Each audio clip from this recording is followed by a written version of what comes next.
अस्सलामुअलैकुम फ्रेंड्स, इस लेक्चर के अंदर हम पढ़ेंगे अल्टीमेट एनालिसिस ऑफ कोल। तो determination of carbon, hydrogen, nitrogen, oxygen and sulphur percentage in coal is called ultimate analysis of coal. कि कोल के अंदर carbon, hydrogen, nitrogen, oxygen and sulphur की परसेंटेज मालूम करने का नाम अल्टीमेट एनालिसिस है। तो इस लेक्चर के अंदर हम पढ़ेंगे कार्बन एंड हाइड्रोजन की परसेंटेज कोल के अंदर कैसे मालूम करते हैं। नेक्स्ट वीडियो के अंदर इंशाल्लाह नाइट्रोजन की परसेंटेज मालूम करना सीखेंगे एंड लास्ट में सल्फर एंड ऑक्सीजन की परसेंटेज मालूम करना सीखेंगे। तो let's start from determination of carbon and hydrogen in coal. तो लिखा हुआ है percentage of carbon and hydrogen in coal is determined by combustion of coal. कि कार्बन एंड हाइड्रोजन की परसेंटेज हम कोल के अंदर मालूम कर सकते हैं जब हम कोल को बर्न करेंगे। तो कार्बन एंड हाइड्रोजन को डिटरमाइन करने का सेटअप आपके सामने है कि यहाँ से ऑक्सीजन का इनलेट है, यहाँ से ऑक्सीजन इन करेगी, यहाँ पर फर्नेस है, इस फर्नेस के अंदर हमने कोल का नॉन अमाउंट कोल सैंपल लिया हुआ है। इसी तरह यहाँ पर दो ट्यूब्स हैं, ये फर्स्ट ट्यूब, ये सेकंड ट्यूब।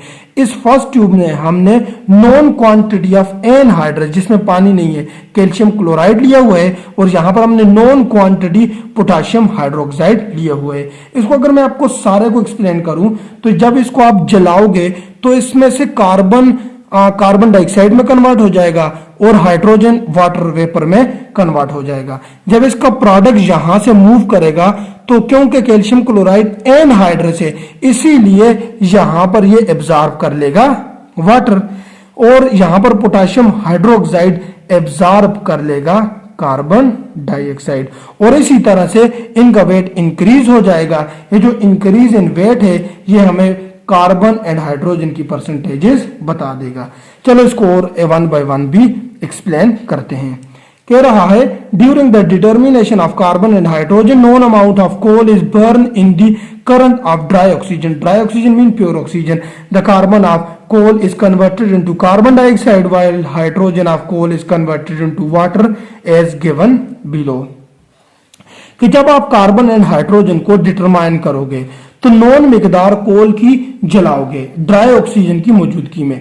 ड्राई मतलब प्योर ऑक्सीजन। जब आप नॉन क्वांटिटी कोल की ड्राई ऑक्सीजन की प्रेजेंस में बर्न करोगे तो कोल का कार्बन कार्बन डाइऑक्साइड में और कोल का हाइड्रोजन वाटर में कन्वर्ट हो जाएगा, जैसे कि आपको बताया हुआ है। यह कार्बन कन्वर्ट हो रहा है कार्बन डाइऑक्साइड में, यह हाइड्रोजन कन्वर्ट हो रहा है वाटर में in the presence of oxygen.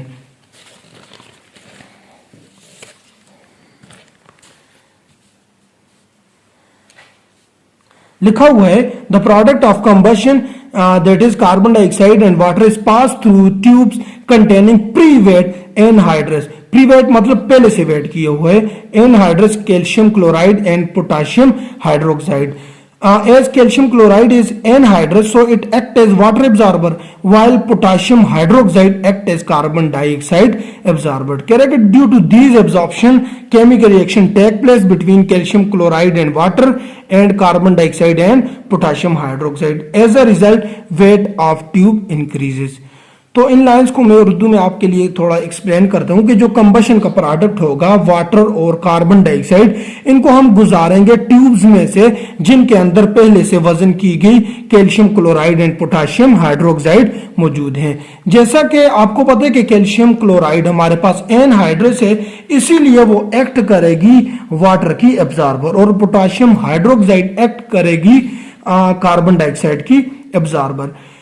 इन एब्जॉर्प्शंस की वजह से गिवन कंपाउंड्स के अंदर केमिकल रिएक्शन होगा और इस केमिकल रिएक्शन के नतीजे में ट्यूब्स का वेट इंक्रीज होगा, जैसा कि आपको बताया हुआ है कि पोटाशियम हाइड्रोक्साइड जब कार्बन डाइऑक्साइड से मिलेगी तो पोटाशियम कार्बोनेट बनेगा, साथ वाटर बनेगा।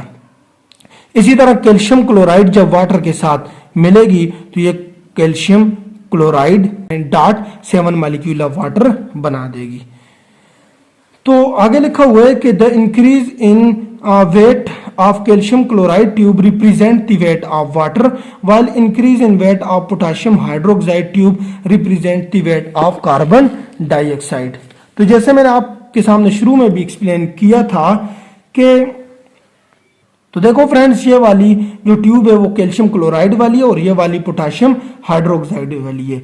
तो कैल्शियम क्लोराइड वाली ट्यूब में वेट का इंक्रीज रिप्रेजेंट करेगा कि ये वाला वेट वाटर का है, और पोटाशियम हाइड्रोक्साइड वाली ट्यूब में वेट का इंक्रीज रिप्रेजेंट करेगा कि ये वाला वेट कार्बन डाइऑक्साइड का है। आई होप आपको ये बातें समझ आ रही होंगी। तो इनकी कैलकुलेशंस क्या है, तो इन पर थोड़ी सी बात करते हैं कि कैलकुलेशन क्या है। Let weight of coal sample taken, कि जो आपने ओरिजिनल कोल का सैंपल लिए उसका वेट हमने बोल दिया x ग्राम। इसी तरह के जो कह रहे कि increase in weight of calcium chloride tube equal to y gram, कि जो इसमें कैल्शियम क्लोराइड वाली ट्यूब में वेट का इंक्रीज आएगा इसको हमने लेट करके y बोल दिया। इसी तरह increase in weight of potassium hydroxide tube, इसको हम बोलेंगे z ग्राम, जैसा कि आपके सामने लिखा हुआ है, सारा कुछ लेट किया हुआ है।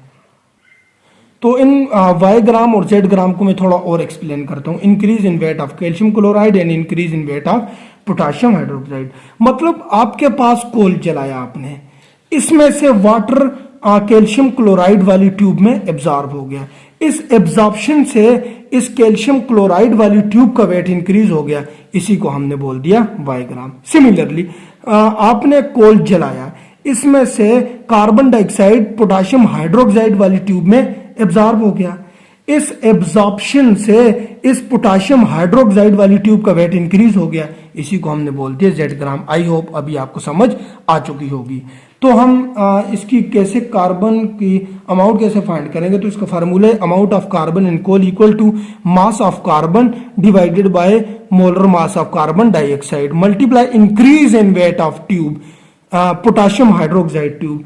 तो पोटाशियम हाइड्रोक्साइड ट्यूब का वेट में इंक्रीज क्यों लिखा है, क्योंकि पोटाशियम हाइड्रोक्साइड हमारे पास एक्ट कर रहा है कार्बन डाइऑक्साइड का एब्जॉर्बर। तो इसी तरह इसको मैं फर्दर लिखूं तो amount of carbon in coal equal to, तो मोलर मास कार्बन का 12 होता है तो हमने लिख लिया, इसी तरह मोलर मास कार्बन डाइऑक्साइड का 44 होता है तो हमने लिख लिया, multiply increase in tube potassium hydroxide tube को हमने बोला था z ग्राम, तो हमने इधर z इसकी जगह पुट कर दिया।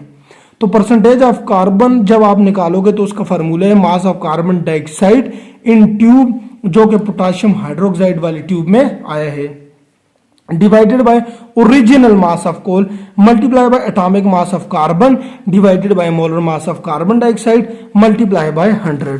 तो इस फार्मूले को हम फर्दर कुछ इस तरह से लिख सकते हैं कि percentage of carbon equal to z ग्राम।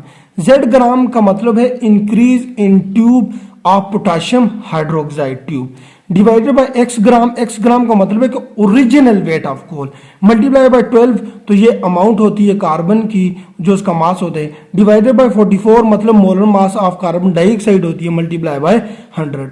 अभी अगर मैं इस 12 को 100 के साथ मल्टीप्लाई करके 44 पर डिवाइड करूं तो मेरे पास आ जाते हैं 27.27।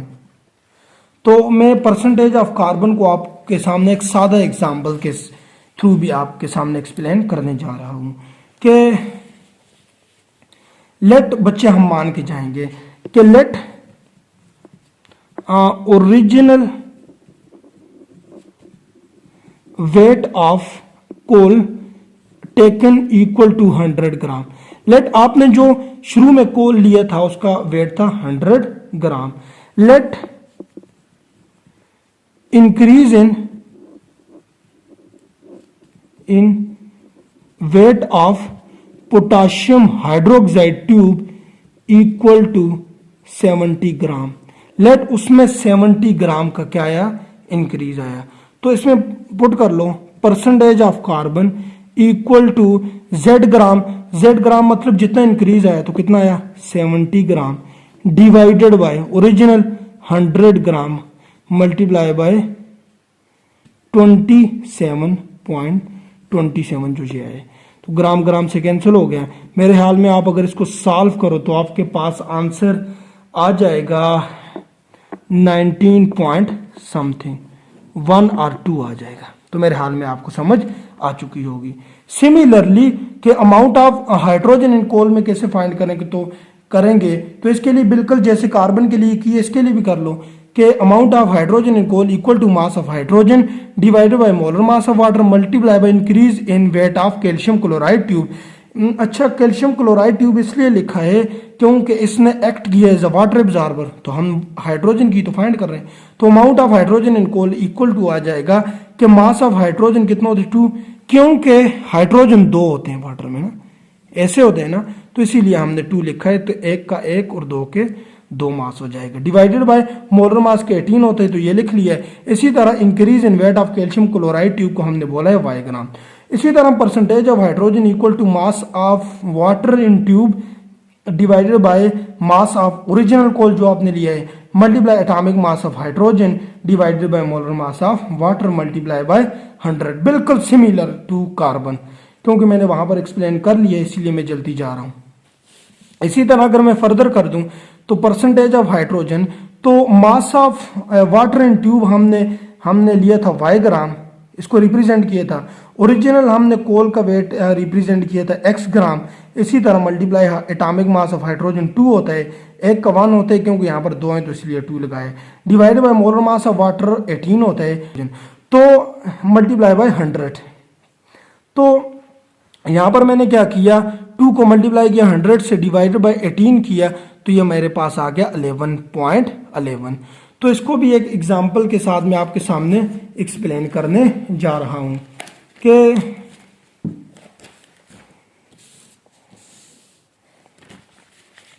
लेट आपने ओरिजिनल कोल का जो वेट लिया, ओरिजिनल कोल वेट, कोल आपने लिया 100 ग्राम।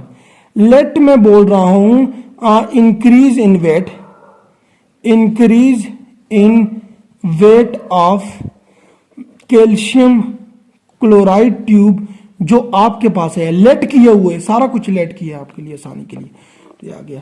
तो परसेंटेज ऑफ हाइड्रोजन कितना आ जाएगा, y मतलब इंक्रीज कितना आया, तो 25 ग्राम इंक्रीज आया है। तो लेट ओरिजिनल 100 था, ग्राम ग्राम से कैंसिल, मल्टीप्लाई 11.11। तो इसको आप सॉल्व करो तो मेरे हाल में 2.8 या समथिंग आ जाएगा। तो आई होप आपको ये होल लेक्चर अच्छा लगा होगा, समझ आई होगी। Thanks for watching. Allah Hafiz.